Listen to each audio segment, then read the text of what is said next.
अक्सर ही मैंने लोगों को ये बात करते हुए सुना है कि लॉ ऑफ अट्रैक्शन काम नहीं करता।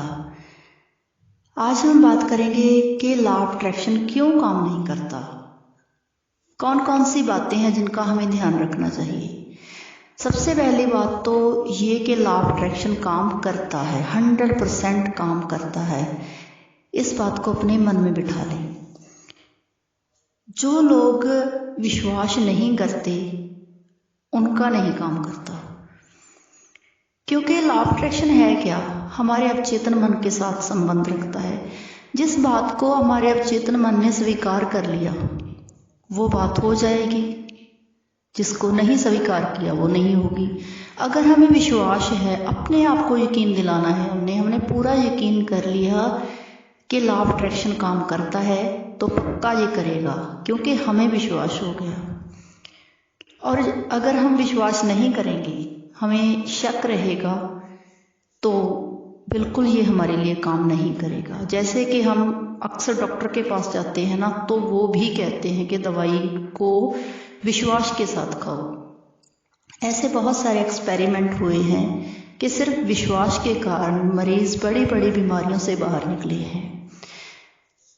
एक्सपेरिमेंट हुआ, बहुत सारे हुए हैं, मैं एक की बात करूंगी।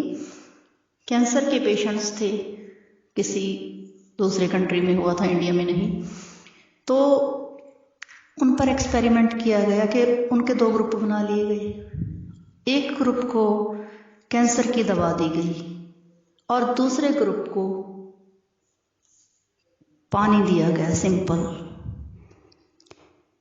उनको ये बताया गया कि आपको भी कैंसर की दवा दी गई है। मतलब उनको नहीं पता था कि हमारे 2 ग्रुप हैं। उनको जो भी पिलाया गया दोनों ग्रुप्स के मेंबर्स को, सभी को यही था कि हमारे को कैंसर की दवाई दी जा रही है। और असर क्या देखने को मिला, जब उनके टेस्ट हुए तो जो कैंसर की दवाई के पेशेंट थे वो भी उतने ही ठीक हुए, और जिनको सिंपल वाटर दिया गया था वो भी उतने ही ठीक हुए। क्यों ठीक हुए? क्योंकि उनको ये नहीं पता था कि हमें पानी दिया जा रहा है। उनके अवचेतन मन को ये पता था, उन्हें विश्वास था कि हमें दवाई दी जा रही है तो हम ठीक होंगे। इसलिए अगर लॉ ऑफ अट्रैक्शन पर हमें विश्वास है तो ये हमारे लिए काम करेगा, अदरवाइज नहीं करेगा। इसलिए पूरा विश्वास रखें। अगली बात यह है कि हमें एक समय में एक ही विश रखनी चाहिए, एक ही विश। ऐसा नहीं कि हमने 4 दिन कुछ और मांग लिया, फिर 10 दिन कुछ और मांग लिया, 1 महीना एक विश रखी और फिर किसी दूसरी विश को मांग लिया, ऐसा नहीं।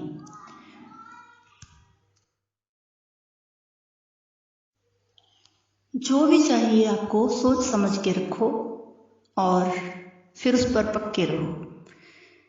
नेक्स्ट के हमें जो विश रखनी है उसमें किसी दूसरे का नुकसान नहीं होना चाहिए। हमारी विश हमारे लिए खुशी लेकर आए ये तो ठीक है, लेकिन किसी और के लिए दुख का कारण ना बने। ऐसा नहीं है कि अगर ऐसा होगा तो आपकी विश पूरी नहीं होगी, पूरी तो हो जाएगी। जो ब्रह्मांड है वो आपको देगा ही देगा। वो ये नहीं सोचता कि ये अच्छा है या बुरा है, वो बस दे देता है। लेकिन अगर आप ऐसा कुछ मांगोगे जो किसी और के लिए नुकसान का कारण बने, तो ये आपके बुरे कर्मों में ऐड हो जाएगा और आपको उसकी सजा फ्यूचर में भुगतनी पड़ सकती है। इसलिए ऐसी विश रखें जिसमें आपका तो भला होगी लेकिन किसी और का बुरा ना हो।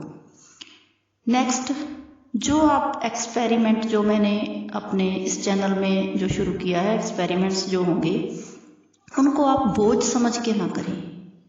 ऐसा नहीं कि आपके दिमाग पर बोझ पड़ा रहे कि एक्सपेरिमेंट करना है, एक्सपेरिमेंट करना है, प्रयोग करना है। ऐसा नहीं होना चाहिए। इसे आप इंजॉय करें, आराम से करें। आप जितना इंजॉय करेंगे उतनी ही आपकी फ्रीक्वेंसी बढ़िया होगी और उतना ही आपकी जो विश है जल्दी पूरी होगी।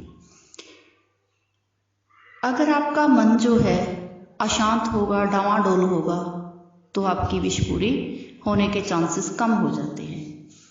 सबसे बड़ी बात आगे वाली कि जो आपकी विश है उसे डेली लिखें, कॉपी लगा लें, एक रूटीन बना लें उसका। उस विश को ऐसे लिखें कि जैसे वो पूरी हो चुकी है और आप उसके लिए धन्यवाद कर सकते हैं, धन्यवाद कर रहे हैं, सॉरी, कि विश आपकी पूरी हो चुकी है। जैसे कि आप सभी जानते ही हैं, मुझे ज़्यादा बताने की शायद ज़रूरत नहीं, फिर भी मैं बताना चाहूँगी कि जैसे आप लिख सकते हैं कि मैं बहुत खुश हूँ और शुक्रगुजार भी हूँ क्योंकि मुझे ये चीज़ मिल चुकी है। ये विश बार बार लिखें। जब आप लिखते हो ना तो जो वो अक्षर हैं वो आपके अवचेतन मन में उतर जाते हैं। इससे आपके जो विश है अवचेतन मन को उसे स्वीकार करने में बहुत हेल्प मिलती है।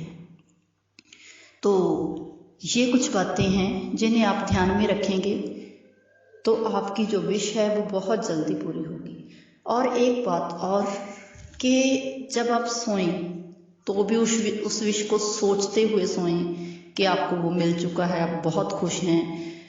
ऐसे रिएक्ट करें जैसे वो चीज़ जब आपको मिल जाएगी तब आप किस खुशी की अवस्था में होंगे, उस फ्रीक्वेंसी में जाकर सोएं। और जब आप सोकर उठते हैं सुबह तो उठने से 5-7 मिनट पहले का एक अलार्म लगाएं। जब वो अलार्म बजे अलार्म को आप बंद करो और फिर से हल्का सा सो जाओ। इस दोनों मतलब अलार्म बजने के बाद जो आपका टाइम है उस टाइम में भी आपको यही सोचना है कि जैसे आपने सोते वक्त सोचा था कि जैसे वो चीज़ जो आपकी विश है वो पूरी हो चुकी है और आप बहुत खुश हैं।